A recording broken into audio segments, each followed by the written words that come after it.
नमो नमः। आज फिर व्याकरण वाली परिवार में आपका स्वागत है और आज नया विषय क्या आया है, गंगा की कहानी, गंगा मैया। ठीक है ना, याद रखना ये वो है जो हमारे पूर्वजों को स्वर्ग पहुंचाती है। अगर ये गंगा ना होती तो हम भी कहीं भूत की तरह ही हा करके भटकते होते, हमारे पूर्वज भी भटकते होते, पुनर्जन्म ही नहीं होता यदि गंगा नहीं होती तो। यदि आपको ये कहानी नहीं पता तो पूरी सुनिए। आपको यह जानना अति आवश्यक है कि मरने के बाद गंगा जी में क्यों ले जाते हैं, क्यों हम अर्थियाँ जाते हैं गंगा जी में विसर्जित करने, दूसरी जगह क्यों नहीं विसर्जित कर देते हिरण नदी में है तो अपने यहाँ नहीं करते, दूसरी नदियों में नहीं करते, सतलज में नहीं करते, कहीं नहीं करते, केवल गंगा जी ही क्यों जाते हैं। कारण सुनिए, शुरू से लास्ट तक बता रहा हूँ, पूरी कहानी सुनिएगा, बड़ी रोचक कहानी है। राजा था सगर। कौन था राजा? सगर। इसके थे 60,000 पुत्र।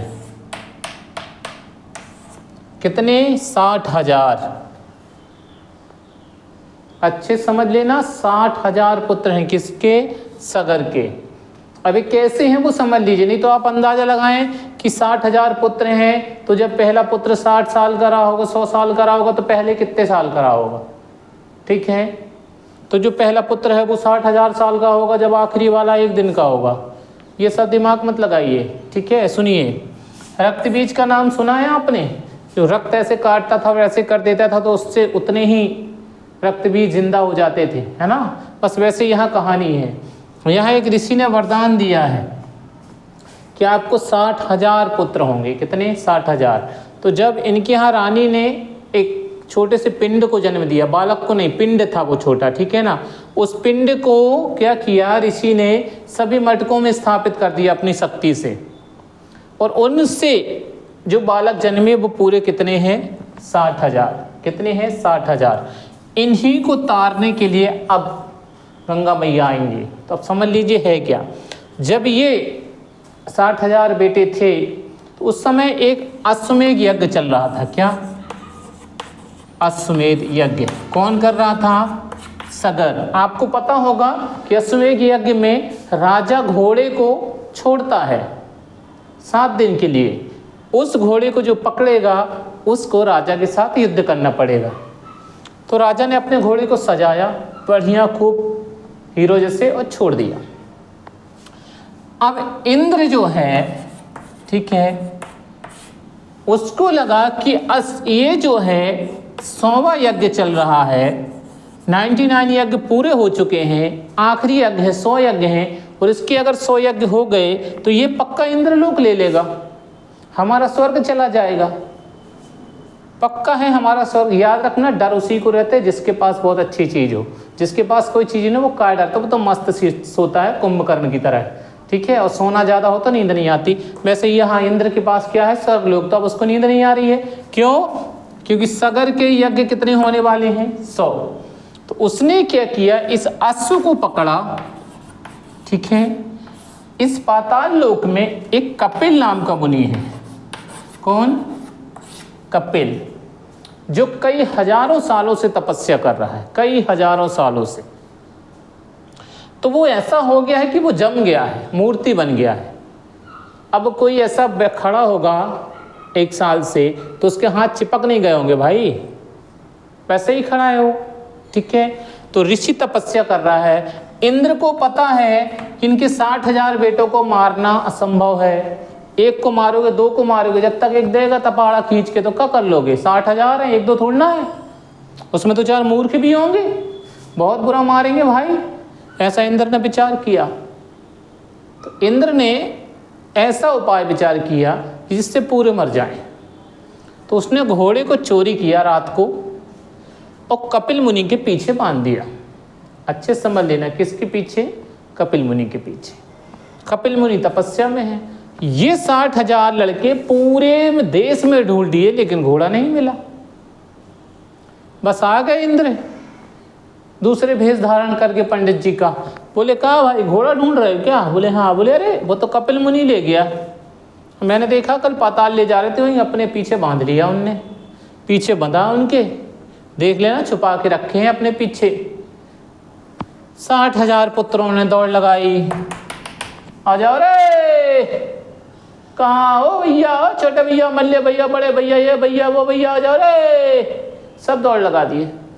60,000 आए कपिल मुनि के पास। यहाँ से लाइन लग गई, इस तरफ भी, इस तरफ भी, इस तरफ भी, ऐसे चारों तरफ से कपिल मुनि को घेर लिए। और एक कहता है कपिल मुनि से, भाई साहब उठिए। अब जो कई सालों से तपस्या में ऐसा हो, वो तो गहरी नींद में है, उसको जगाना आसान नहीं है। दूसरे ने बोला उठ जाइए। सबसे जो बड़े हैं वो कह रहे हैं मत करो मत करो, ऋषि हैं तपस्या में। तो दो चार जो मूर्ख रहते हैं ना, वो क्या कहते हैं, कोई तपस्या में नहीं है भैया, लगा खींच के एक। तो भैया ने, एक मूर्ख ने, एक ने दे दिया खींच के गाल में। फिर भी कपिल मुनि नहीं उठे। फिर दूसरा दे दिया, फिर भी कपिल मुनि नहीं उठे। तो एक कहता है मारे बहुत लंबा नाटक है, कूद के मार। दूसरा आया कूद के और पग प्रहार कर दिया। मुनि अपनी जगह से नीचे गिर गए। अब मुनि की आंखें इतनी जल्दी तो खुलेंगी नहीं, क्योंकि कई सालों से बंद हैं। अपन 6 घंटे 8 घंटे सो लें अच्छे, तो उठते हैं तो ऐसी ऐसी आँख करते रहते हैं। वो तो भैया कई सालों से सो रहे हैं। अब क्या होने वाला है? आँख खुली नहीं, हाथ भी अच्छे से मोड़ा नहीं। उन्होंने वैसे ही कमंडल थोड़ा सा हाथ में जल ले लिया, आँख बंद करके ही बोल दिया, एतानि सर्वाणि जनानि भस्मीभूता जाता। यहाँ जितने लोग हैं जो मुझे मार रहे हैं, जो मुझे प्रताड़ित कर रहे हैं बिना कारण के, क्यों, उनको तो पता नहीं कि कारण क्या है, तो ये सब भस्म हो जाना चाहिए, मर जाना चाहिए। आँख खुली नहीं है, हाथ में जल ऐसे ही थोड़ा सा पलटा के, हाथ भी नहीं मुड़ेंगे ना, बहुत समय हो चुका है, ऐसे ही बोल दिए यथ जितने यहाँ हैं सर्वे भस्मीभूता जाता, सब भस्म हो जाएं। 60,000 लड़के भस्म हो गए, जल गए, राख बन गए। 60,000 राख के ढेर लग गए ऐसे, जहाँ देखो वहीं ढेर लगा, जहाँ देखो वहीं ढेर लगा, जहाँ देखो वहाँ, पूरे में ढेर लग गए।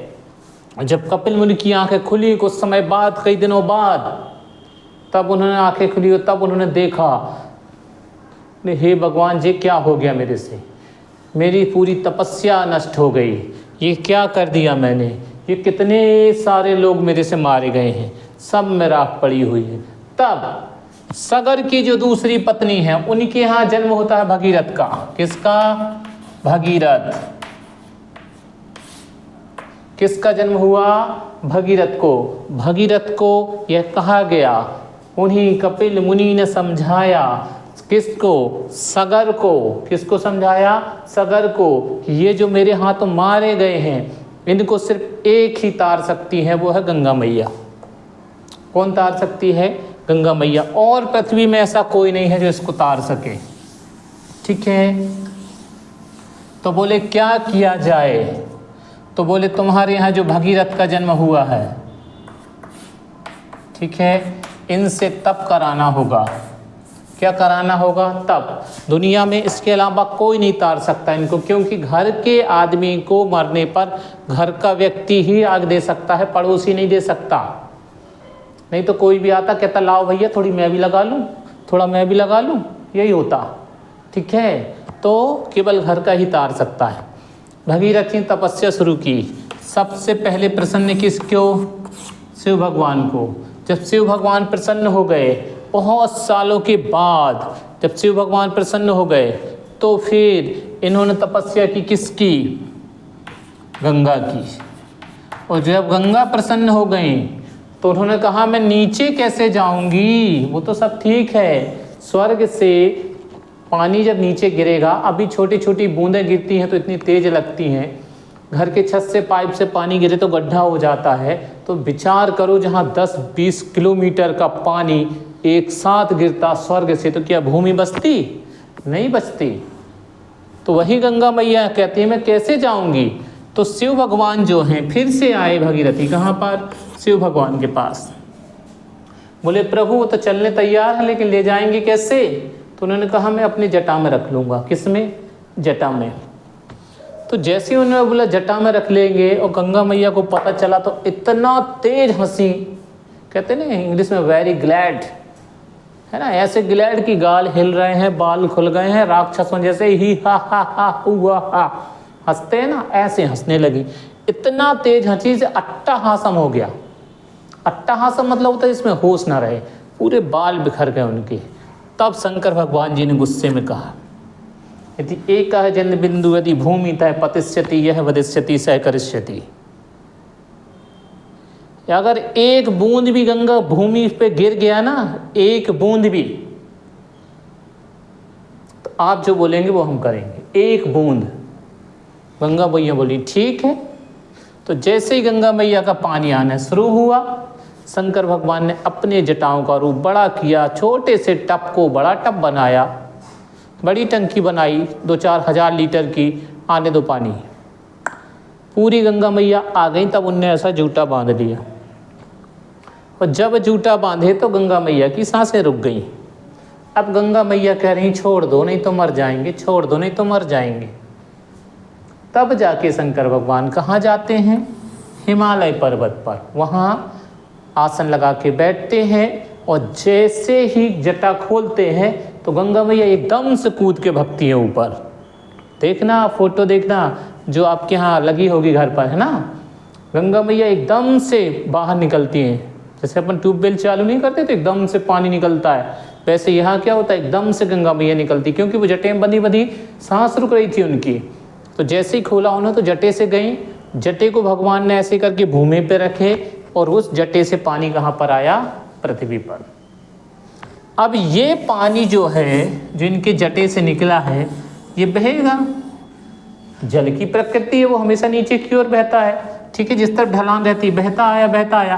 तो जो यहाँ पर ये पड़ी हुई थी राख, इस राख में क्या हो गई?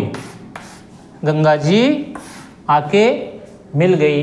तो ये सब मुक्त हो गए, स्वर्गलोक चले गए, इनकी आत्मा पवित्र हो गई और ये अपने लोक चले गए।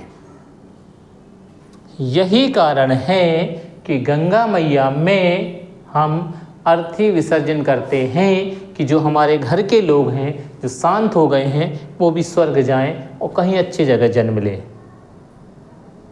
आ गया समझ में? इस पृथ्वी पे लाने वाला कौन? भगीरथ। और जब ये लेके आ गया तो इसका नाम क्या कर दिए? भागीरथ से भागीरथी। क्या हो गया? भागीरथी। लेके कौन आया है? भागीरथी। किसको तारना है? सागर के पूरे पुत्रों के।